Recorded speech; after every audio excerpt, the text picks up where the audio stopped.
샬롬 샬롬 샬롬 샬롬. 하나님 사랑합니다. 여러분 주 안에서 사랑합니다. 오늘 역대상 말씀이죠. 24장 말씀 반열대로 아론 자손의 반차에 대한 그런 부분에 말씀이 쭉 이어져 나오고 있습니다. 1절에서 31절까지의 말씀이죠. 이 여러 사람도 다윗 왕과 사독과 아히멜렉과 및 제사장과 레위 족장 앞에서 그 형제 아론 자손처럼 제비 뽑혔으니 장자의 종가와 그 아우의 종가가 다름이 없더라. 제사장과 레위인이 성전 봉사의 직무를 보다 잘 수행할 수 있도록 24반열로 나누어서 그것을 감당하게 하는 순번은 전부 제비를 뽑는 이야기들이죠. 반차라는 말은 몇 반 하듯이 이렇게 반을 나누었다라는 겁니다. 아론의 자손 제사장들의 24반을 말하기 전에 먼저 아론의 네 아들들에 대해서 설명하고 있죠. 그들은 나답과 아비후와 엘르아살과 이다말이었더라. 넷째 아들, 네 아들이죠. 그 중에 첫째와 둘째는 이스라엘 애굽에서 나와 광야에서 생활했을 때 야훼의 명하시지 않은 다른 불을 담아서 야훼 분향하다가 그만 불이 여호와 앞에서 나와 그들을 삼켜 여호와 앞에서 즉시 죽었더라. 레위기 10장 1, 2절에 증거하고 있습니다. 하나님의 두려우심 그리고 하나님의 일이 그의 명령대로 말씀하신 대로 순종해서 이루어져야 한다. 사람의 뜻과 사람의 생각대로 해서는 안 된다라는 거죠. 그것은 하나님의 일을 위해 단지 많은 봉사대들이 필요한 것이 아니고 하나님의 명령과 법을 지키는 충성자들이 충성된 자기에 필요하다라는 교훈을 우리에게 보여주고 있습니다.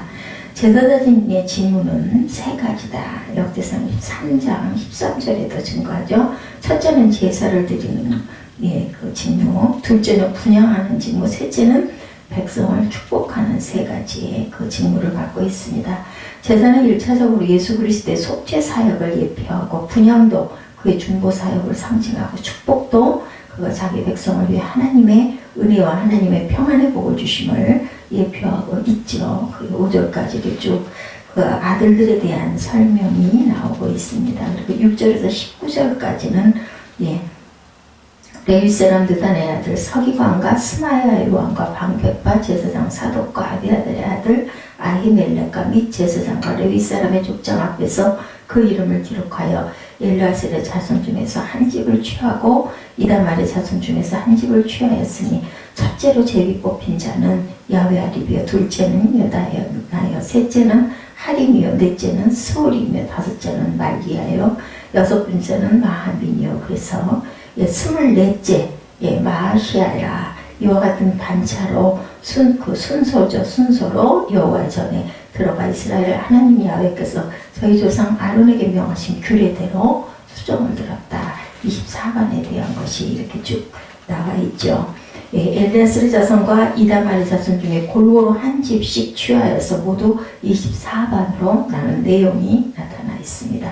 제사장들의 24반은 많은 사람 앞에서 제비를 뽑아서 공평하게 그리고 공개적으로 공명정대하게 편성이 됩니다.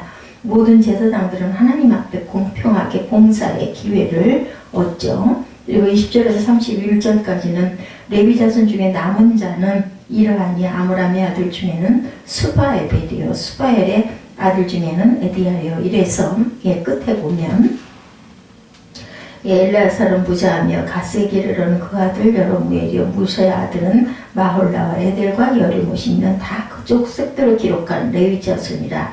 이 여러 사람도 다윗 왕과 사독과 아히멜렉과 제사장과 레위 족장 앞에서 그 형제 아론 자손처럼 제비가 뽑혔다. 장자의 종자와 그 아우의 종가가 모두 다 같았다. 다름이 없다라. 이렇게 24절까지 31절까지 끝이 나죠. 다윗은 레위 지파를 분류해서 이렇게 24반열로 구분하여서 순번제로 성전 봉사를 담당하게 했다.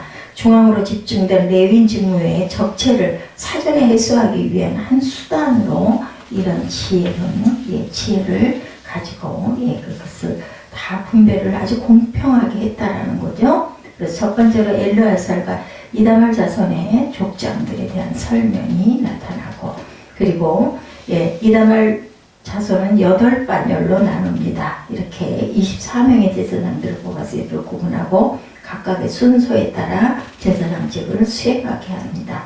두 번째로는 제위를 뽑은 족장의 명단이 쭉 나타나죠. 24명의 제사장들 하나님께 선택된 것은 하나님의 영광을 위해서 하나님의 전에 봉사하기 위함이라는 것을 우리가 절대로 잊지 말아야 되겠다. 우리 지금 교회에서 모든 그 직책과 직무들이 여러 가지죠. 또 하나님의 영광을 위해서.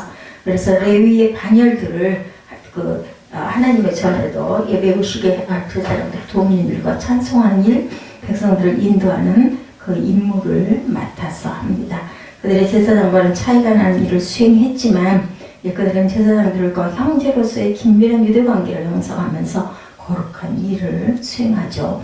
다윗은 백성의 지도자들과 더불어 제사장 선별 때와 마찬가지로 제비를 뽑아서 레위인들을 선별하고 반열을 정합니다. 구약 시대에서 제비를 뽑는 것은 하나님의 뜻에 맡기는 거죠. 제비 뽑기로 구성된 레위인들의 명단이 본문 24장 20절에서 31절에 기록되어 있죠. 레위 자손 중 크게는 그앗의 자손들과 무라리의 자손들로 두 종과가 형제 종과로 큰 차별이 없음을 알립니다. 그래서 엘르아살과 이다말의 자손의 족장들에 대한 설명이 쭉 나오죠. 아론은 이스라엘 백성의 지도자인 모세의 형으로 네 아들을 낳죠. 아론과 그 네 아들들은 하나님 외에 제사장으로 임명을 받습니다. 그들은 하나님께 제사를 드리는 직무를 맡죠. 그런데 아론의 두 아들 아비후는 아까 말씀드린 대로 제사의 규례를 어겨서 하나님의 진으로 죽고 아론의 남은 아들은 엘르아살과 이다말 뿐이었죠. 형들의 죽음을 본 엘르아살과 이다말은 철저히 하나님의 뜻을 따라서 제사장의 직무를 수행합니다. 얼마나 두려웠겠어요. 그죠? 다윗은 엘르아살의 자손 사독과 이다말의 자손 아히멜렉을 중심으로 성전을 봉사하도록 합니다. 사독과 아히멜렉은 모두 아론의 자손들을 맞죠. 하나님께서 한 아버지의 자손들을 통해 성전 봉사 일을 하게 하심으로 제사장들의 마음이 하나가 되도록 하셨다는 것이 중요합니다.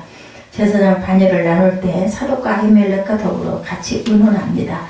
엘르아살의 자손이 이다말의 자손보다 많으므로 엘르아살 자손은 16반열로 하고 이다말 자손은 8반열로 이렇게 나눕니다. 그래서 24반이 되죠. 24명의 제사장들을 뽑아 이들을 구분하고 각각 순서에 따라 제사장직을 수행하게 했다. 족장의 명단들이 이렇게 해서 24반열로 나누어서 첫 번째로 뽑힌 사람은 여호아립이었다. 여호아립에 이어 뽑은 12번째까지의 명단은 여다야, 하림, 소림, 말기야, 미야민, 학고스, 아비야, 예수아, 스가냐, 엘리야십, 야김 이렇습니다. 하나님의 전에서 제사장 일을 하는 것은 거룩한 일이죠. 그러나 반복되는 일이기 때문에 잘못하면 타성에 적기가 쉽습니다. 그것을 방지하기 위해서 하나님은 24반열로 세분화를 시킵니다. 호반바에 뽑힌 사람의 13번째에서 24번째까지의 순서, 홉바, 여급, 예세부아, 빌가, 인멜, 헤실, 핫비세스, 부디히야, 여헤스겔, 야긴, 가물, 들라야, 마시아 이런 순서. 24명의 제사장들 하나님께서 선택된 것은 하나님의 영광을 위해서였다라는 것. 하나님의 전에서 일하는 것은 하나님의 종으로 일하는 것으로 우리는 정말 큰 영광이죠. 그래서 제비로 반차가 정해진 제사장들은 반차대로 하나님의 전에 들어가서 하나님께서 정하신 규례대로 봉사를 하였다라는 것. 레위 자손들 중 크게는 그앗의 자손들과 무라리의 자손들로 두 종과가 형제 종과로 차별이 없었다라는 것.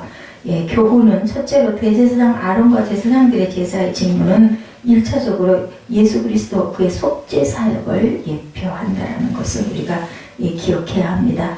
예수 그리스도께서는 우리를 위해서 아버지께 속죄의 제사를 드리셨고 자신을 번제물로 화목제물로 드리시죠. 히브리서 9장 12절에 예수 그리스도께서는 염소와 송아지의 피로 아니하고 오직 자기 피로 영원한 속죄를 이루사 단번에 성소에 들어가셨느니라. 히브리서 10장 12절에도 그리스도는 죄를 위하여 한 영원한 제사를 드시고 하나님 우편에 앉으셨느니라. 우리는 대제사장이신 예수 그리스도와 그의 속죄의 피를 믿음으로 죄사함과 의롭다 하심을 받은 것을 하나님께 감사해야 되겠죠. 두 번째로 신약 성도는 다 왕같은 제사장들이라고 그러죠. 베드로전서 2장 9절에 너희는 택하신 족속이요 왕같은 제사장들이요 이렇게 얘기합니다. 히브리서 10장 19절에 형제들아 우리가 예수의 피를 힘입어 성소에 들어갈 담력을 얻었다. 신약 성도는 다 하나님을 섬기는 그러한 하나님의 왕같은 제사장들이라는 것. 긍지를 가져야 되겠죠. 그리고 로마서 12장 1절에서 형제들아 내가 하나님의 모든 자비하심으로 너희를 권하노니 너희 몸을 하나님이 기뻐하시는 거룩한 산 제사로 드리라고 말씀합니다. 이는 너희가 드릴 영적 예배라고도 말씀하시죠. 우리는 예수 그리스도의 이름으로 하나님께 찬송하며 기도드리고 하나님의 선한 일을 섬겨야겠습니다. 셋째로 그러나 우리는 하나님의 일이 하나님의 방법으로 이루어져야 함을 기억해야 되겠죠. 이스라엘의 광야 생활 때 나답과 아비후는 여호와의 명하시지 않은 다른 불로 분향하다가 죽임을 당합니다. 하나님의 일은 성경에 계시된 하나님의 방법으로 꼭 이루어져야 한다. 교회는 성경의 교훈대로 장로들과 집사들을 또한 세워야 되겠죠. 교회는 이단자를 절대로 포용해서는 안 됩니다. 사도 바울은 사도적 교훈대로 행치 않는 모든 형제에게서 떠나라고 데살로니가 후서 3장 6절에도 증거하죠.